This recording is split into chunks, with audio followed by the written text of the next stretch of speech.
from Luke Memorial Hospital. Apparently, one of the members of the group HTown has been injured in a serious accident. R&B artists in Hollywood have often been shrouded in mysterious circumstances and concealed motives, with their untimely deaths giving rise to numerous conspiracies and speculations. Iconic figures such as Whitney Houston and Michael Jackson have been surrounded by lingering rumors. Similar mysteries have also surrounded the demise of one of the well-known trios, HTown. Yo, what up? This is Dino. I'm from Houston, 18. Yo, what up? This is Shazam. I'm from Houston, I'm 18. Yo, this is G.I., 19. In the early 1990s, Boyz II Men and Shy dominated the music scene with their soulful harmonies, delivering poignant songs centered around themes of love and heartache. However, the landscape of R&B underwent a significant transformation within a few short years. Jodeci emerged as a game changer, captivating audiences with their bold departure from the norm. Their explicit lyrics, seamlessly infused with a hip-hop vibe, sent shockwaves through the music industry. Everybody grab somebody, turn mother into This pivotal moment in the history of music created the ideal environment for an up-and-coming trio known as HTown to showcase their talents. As Jodeci redefined the R&B genre, HTown seized the opportunity to reveal their unique sound and make their mark on the world stage. Catapulted from obscurity and thrust into the limelight, Solomon Shazam Connor, Kevin Dean O'Connor, and Daryl G.I. Jackson ascended to chart-topping success, captivating audiences and igniting the passions of adoring fans. HTown swiftly rose to become the foremost independent R&B group of their time, leaving an indelible mark on the music scene. You know, they tend to try to treat you a little different than other groups, but H-Town is really getting their props and everybody's treating us fast, so you know, it's cool. This is a great tour, you know, for the first start off. However, their ascent to the pinnacle was regrettably short-lived. This narrative unfolds against a backdrop of the shadowy record industry, financial challenges, and the untimely passing of key members. As the story delves deeper, it unveils an explosive revelation that has the potential to startle even the most devoted fans of H-Town. Brothers Shazam and Dino, hailing from the south side of Houston, experienced a formative upbringing. Early on, they found themselves entangled with the wrong crowd, prompting a decision to relocate and live with their grandmother. During this pivotal time, they were exposed to the musical world as their uncles took the stage in an R&B group, leaving an indelible impression on the brothers. We just finished the H-Town album, you know, so which the H-Town album, my brother, he passed, we had just finished that. Then, you know, I just finished the Shazam album, you know what I'm saying? Inspired by the performances they witnessed, Shazam and Dino's passion for music blossomed, experimenting with recording their own songs. They made a surprising discovery. Their voices were not just good, but held the potential to resonate with a broader audience. This realization marked the beginning of their journey into the world of music. Right now, we're in the position of, you know, what album we really want to release first. During their high school years, fate brought Shazam, Dino, and G.I. together, each harboring aspirations of a music career. However, it wasn't until they converged at a talent audition for producer Philip Blackman that the trio officially united. Under Philip's guidance, with Shazam taking the lead as the vocalist, they collectively adopted the moniker The Gents. Their collaborative efforts led to the release of an album titled It's No Dream in 1990. Despite their dedicated work, the songs failed to gain traction, and the album experienced a setback in terms of public reception. This early setback, however, proved to be a crucial stepping stone in the evolution of the trio. On a tour, you know, like some tours that, you know, you do is like, you know, they tend that, you know, a new group, you know, they tend to try to treat you a little different than other groups. Their fortunes took a turn when they crossed paths with a new producer, Bishop Burrell, and enlisted the managerial expertise of Pat Johnson. Pat, who had connections in the industry, including ties with Luke of the Miami hip-hop group 2 Live Crew, played a pivotal role in reshaping the trio's trajectory. It's like a lot of labels more like, hey, you know, we'll do it, but you got to put another member in the group. And I was just like, you know, I'm not down with that. You know, I really not even sing no more. In Luke's autobiography, The Book of Luke, he recounted a fateful encounter in Houston. Pat persistently urged Luke to meet with new singers under his management, Shazam, Dino, and G.I. Although initially uninterested, Luke found himself swayed when Pat's determination resulted in him missing his flight back to Miami. This unexpected turn of events led to a meeting that would alter the course of H-Town's musical journey. Another member in my group right now, and I'm just not ready for that. In his memoir, Luke vividly recalled his first impressions of the trio, noting that he could immediately discern their economic struggles. Luke recounted how, during their initial meeting, he observed holes in the bottoms of their shoes, a stark indication of their financial hardships. Undeterred Undeterred by their circumstances, the boys began singing for him in their modest living room, leaving Luke thoroughly impressed. Convinced of their talent, Luke made the pivotal decision to sign them to his record label, Luke Records. Subsequently, he flew them out to Miami, where upon their arrival at his home, he noted that the trio came with virtually nothing. Devoid of luggage, they only had the clothes on their backs, underscoring the depth of their dedication to their craft. The obscenity case was extremely far-reaching for hip-hop, Luke says of his pride in the outcome. This case is the one that allows artists to say what they want on their records. In the subsequent week, Luke's commitment to H-Town reached new heights as he purchased a house for them in Miami. This strategic move aimed to provide the trio with a stable base, allowing them to concentrate on crafting an exceptional album. Luke, however, found the name The Gents a bit antiquated, and together they decided on the moniker H-Town as an homage to their hometown of Houston. If it can't just be me and G.I., then it ain't no deal, you know what I'm saying? So right now, I'm thinking about, dropping the Shazam of the group H-Town. Their debut album, Fervor for the Flavor, hit the shelves in '93, and its lead single, Knockin' to Boots, swiftly ascended to the #1 spot on the Billboard Hot R&B chart. The album achieved platinum certification, solidifying H-Town's presence in the music industry. Reflecting on their rapid success, Shazam shared with Magic 102.1 that they embarked on a promotional tour immediately after the release, inadvertently underestimating the speed at which Knockin' to Boots had become a sensation. We're doing this one for all the ladies. H-Town boy. The realization of their newfound celebrity status hit home when fans started rushing them and tearing down barricades at their shows. Despite the overwhelming popularity and enthusiastic reception, a stark reality set in. H-Town was not reaping the financial rewards commensurate with their fame. The challenges of translating widespread acclaim into financial success added a layer of complexity to their journey in the music industry. Back when we first started off, we was really big celebrities, right? But we wasn't making any money. Like the label would give us like $160 a week to eat off of. Facing financial struggles, Shazam resorted to an unconventional method of generating extra income by selling his sweaty clothes and stage-worn undergarments for $100 each. Meanwhile, media outlets, eager to connect with the rising stars of R&B, clamored for interviews with H-Town. During these interviews, Shazam and Dino presented themselves as twins, asserting their age as 18 years old.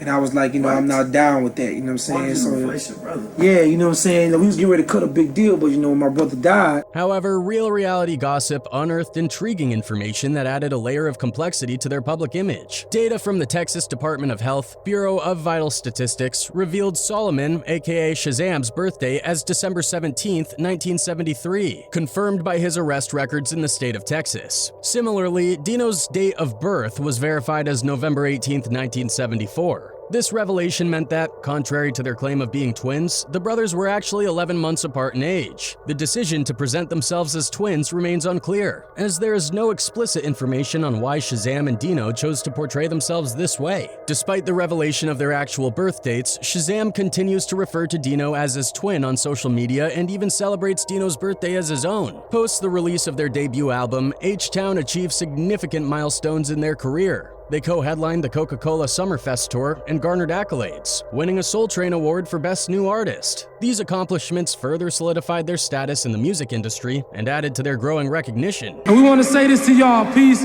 give me some good love. Building on their success, H-Town collaborated with Devontae Swing of Jodeci to record the song Part-Time Lover for the Above the Rim soundtrack. Their journey reached new heights when they had the opportunity to meet Prince, and according to Shazam, the iconic artist expressed being a big fan of their music. If you ask any artist, the music is a success upon creation. When you give it to somebody like a Rolling Stone or a Vibe and they start critiquing it, then your perception. As they delved into their second album, the trio negotiated a substantial upfront payment of $500,000. While the label agreed, a significant portion was allocated to pay off the houses the label had purchased for them. Shazam recounted that after settling mortgages, taxes, and various financial obligations, they found themselves back in a precarious financial position. For their next album, Dino took on a more creative role and they released Beggin' After Dark in November 1994, achieving gold certification. The track Emotions reached number 11 on the Billboard chart, and its music video notably featured Dino portraying a character involved in a serious car accident. What's up, yo? In the house.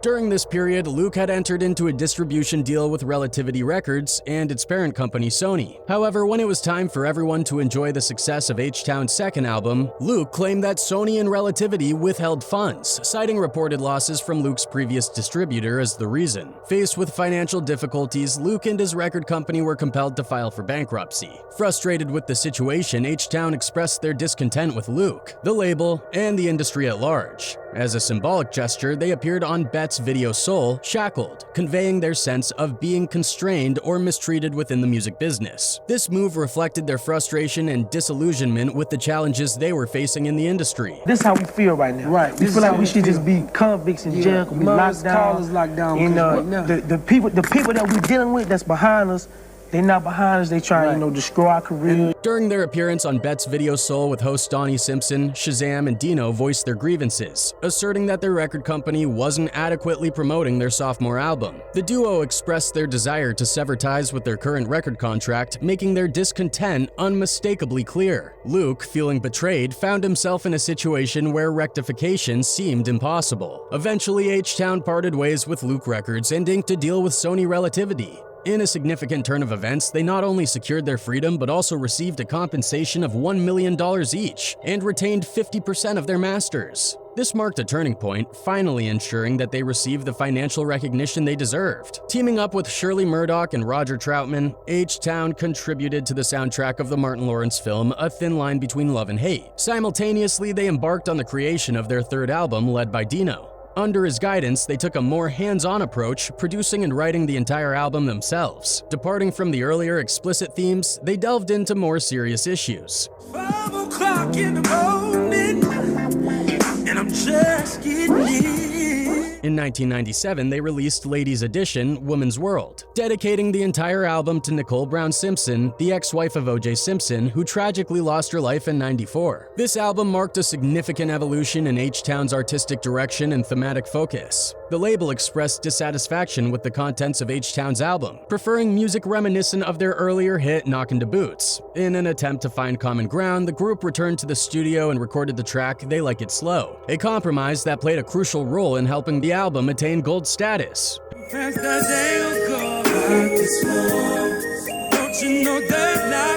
However, instead of continuing to promote the existing album, the label sought to swiftly move on and have the group record an entirely new album. Despite being offered a substantial $2 million deal, Dino rejected the proposal, insisting that the label either promote their current music or risk not getting another album from HTown. I got the first single that maybe featured my brother Dino, and then when I get the right situation, you know what I'm saying, and we're looking at a situation where I may be doing my thing independent. This stance led to HTown being officially in breach of their contract. Shazam attempted to persuade Dino to reconsider, but Dino remained steadfast. Feeling that HTown was being taken advantage of by the music industry, Dino began turning down shows on behalf of the group. This marked a clear assertion of his commitment to their artistic integrity, and a resistance against what he perceived as exploitation by higher powers in the music industry.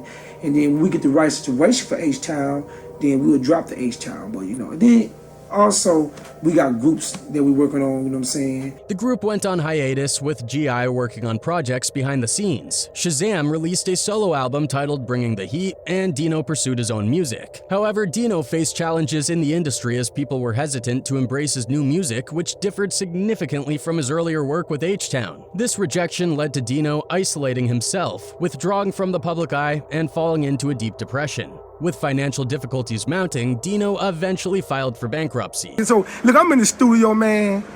I'm in the studio, but don't believe the stories out that y'all hear, man. Shazam played a crucial role in bringing Dino back into the spotlight. Convinced that performing in front of their fans would uplift his brother, Shazam persuaded Dino to reunite with HTown in January '03. The duo performed at various shows, and eventually, Dino approached Shazam for assistance with a song called The Day I Die. Shazam expressed his discomfort with Dino's theme of mortality in the song, but they proceeded nonetheless. 6 pallbearers button in a suit, white. In an Instagram post, Shazam revealed that Dino had expressed a sense of wariness with the world and was waiting for God to take him. Weeks later, as negotiations for a new contract with Atlantic Records and a 30-day tour were underway, Dino went missing. "We had basically just finished recording our new album and we're getting ready for an HTown reunion tour," said Shazam Connor. "We really haven't had time to think about what will happen now." His family later discovered that on January 28, 2003, after leaving the recording studio with his pregnant girlfriend Tesha Ray Wissent, their Honda Civic was hit by an SUV that ran a red light. Tesha and their unborn child lost their lives at the scene, while Dino passed away on the way to the hospital. He was 28 years old, leaving behind a young daughter named Kasia from a previous relationship.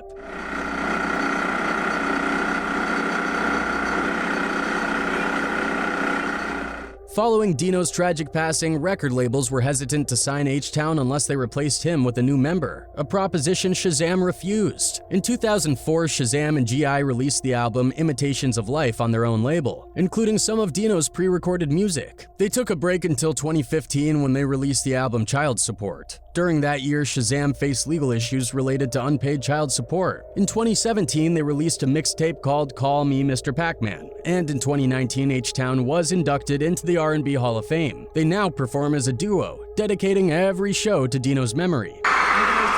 We all also like to thank Luther Campbell and all the groups out there that supported us, Silk and Jodeci, Intro, and everybody else, DRS. The mid-90s was a magical time to be a fan of R&B music, especially during the year of '93 when you had talented black musicians such as Whitney Houston, Michael Jackson, Bobby Brown, Janet Jackson, Prince, and many others dominating the charts with chart-topping hits and stellar albums. This was also a flourishing time for R&B groups, which are pretty extinct today, to emerge and branch out into superstardom. Jodeci, when they debuted in the early 90s, brought the bad boy era into R&B with their expletive grooves and hip-hop swagger. I look at these groups now and laugh at them. You don't have no direction.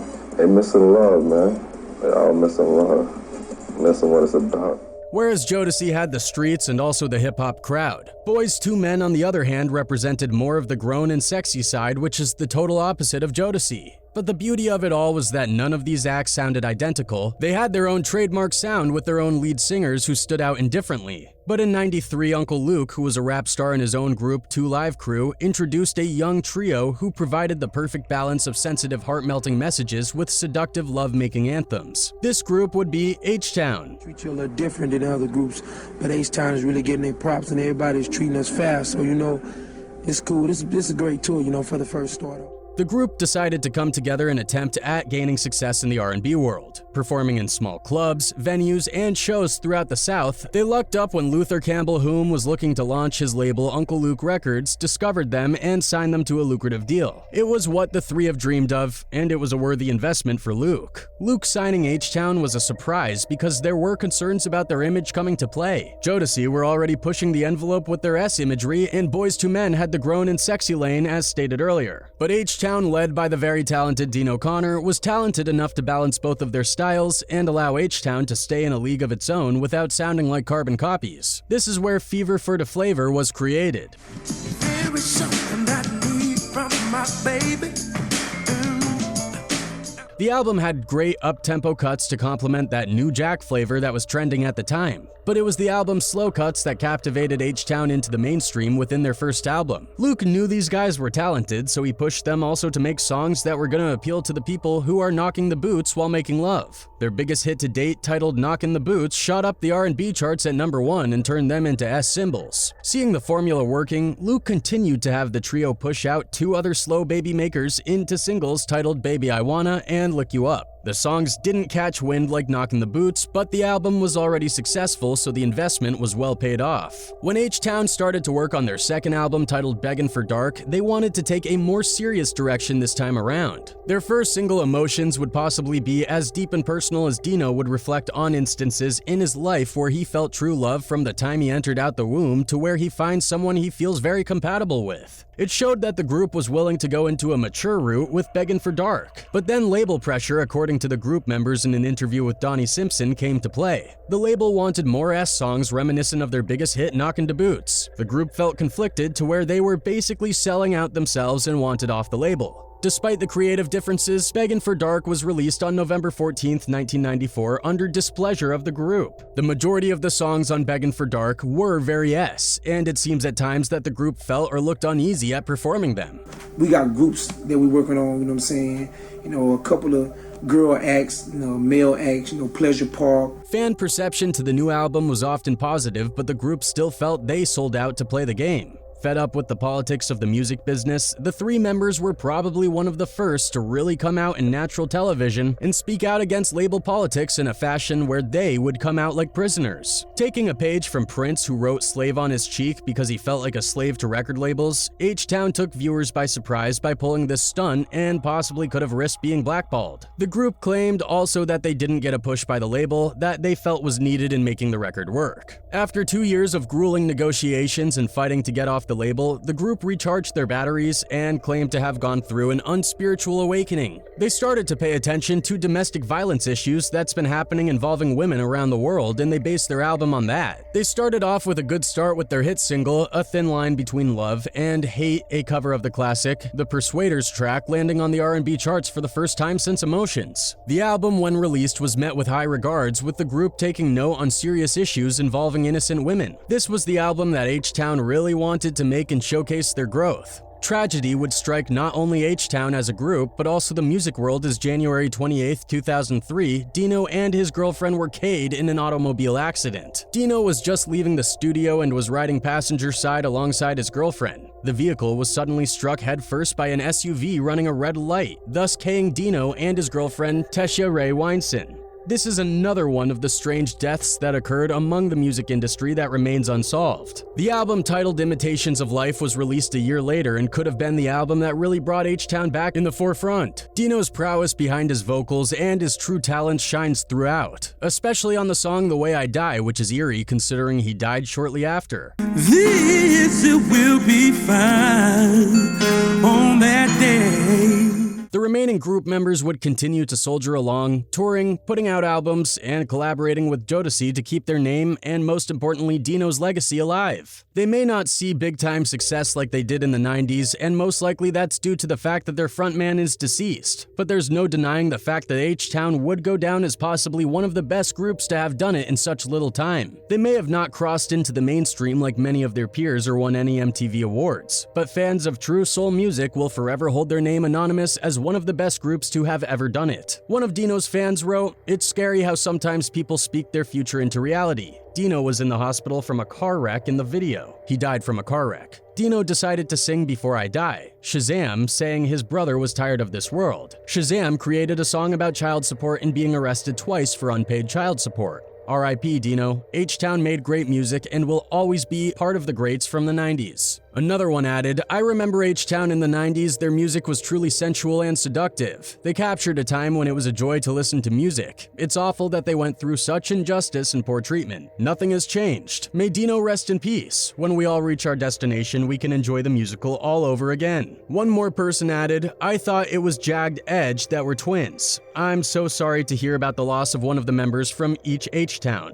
When you are in that dark space and struggling with those demons, it could be hard. They went through a very rough patch due to a no-good industry that takes advantage of young kids. They come from poverty and don't know any better anytime. God bless you, young man. I hope all three of y'all are in heaven together." However, people also believe that Dino's ex-girlfriend was also suspicious of Dino's tragic death because she was also dating Joe Rogan. The couple has been together for more than a decade right now, and some details of their past relationships have recently come to light. Mashed potato, textured banana. I was thinking about, like, there's not another person in this world I would do that for because I love my wife. My wife is an amazing person. Rogan and Ditzel tied the knot in 2009 after being in a relationship for 8 years. Sources claim they met at a Los Angeles bar in 2001. Jessica was working there as a bartender at the time when she caught Joe's eye instantly. The couple welcomed their first child, Lola, in 2008. Just a year later, they had another daughter named Rosie. That's not all. Rogan has been raising another child with Jessica for a while now. Keja Rose has been part of the Rogan family for a while now, and she has been raised like one of their own. Many have questioned who her father is, and there's where Jessica's past relationship comes into question. How many kids? 3. Okay, so all daughters too. Okay. Oh, you was a hoe in a past life like me. See? There you go, Rogan. I'm telling you, this is parallel universes meeting right now. I swear to God. Now Jessica Ditzel was in a relationship with Kevin Dino Connor before meeting Rogan. Jessica dated Dino for quite some time before being separated in '98. The former couple even welcomed their daughter Keja Rose during their relationship in '96. Dino was just 23 years old at the time, but then unfortunately for the singer, he met with a tragic accident in 2003, along with his then-girlfriend Tesha Ray Wysant. Reports at the time claimed that Wysant was driving the car that they were in and they were hit by a black SUV in which 3 men were sitting. It was a hit-and-run accident and all 3 individuals fled the scene right away. One of them, Juan Diaz, was later caught and charged. However, some people still believe that it was a planned hit by his girlfriend. After Connor's death, Rogan adopted Keja and has been close to her. The commentator has spoken about her to the world in the past. On The Rosie Show, he said, "She's an awesome kid. She's not just a daughter, she's my friend. We worked really hard making sure that we talk to each other as openly as possible, even about boys and weird stuff that she feels uncomfortable talking about." No doubt, it is wholesome to see Joe being there for Keja, even though he's not her biological father.